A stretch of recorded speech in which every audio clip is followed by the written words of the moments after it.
Sur des dizaines de kilomètres, des terres arides et des champs asséchés.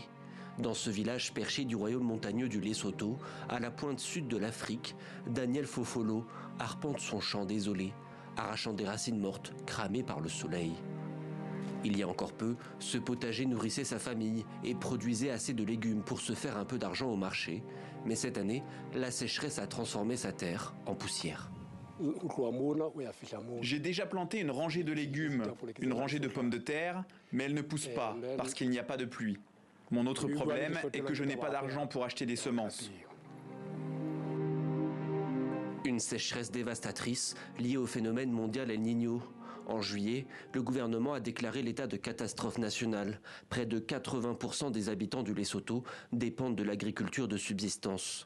À défaut d'avoir de la pluie, Arabang utilise l'eau de son robinet pour arroser quelques légumes, mais cela reste insuffisant.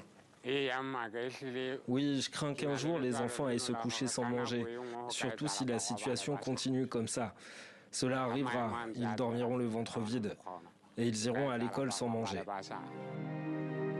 Face au risque de famine, le gouvernement du Lesotho a demandé l'aide internationale pour nourrir les plus précaires.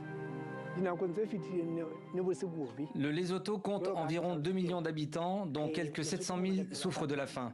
C'est grave et c'est un chiffre très important pour notre pays. Le problème est le même dans les pays voisins. Au moins 27 millions de personnes sont déjà affectées en Afrique australe.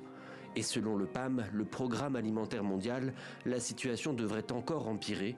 L'organisation annonce avoir besoin de 400 millions de dollars pour faire face à cette sécheresse, la plus grave depuis au moins un siècle.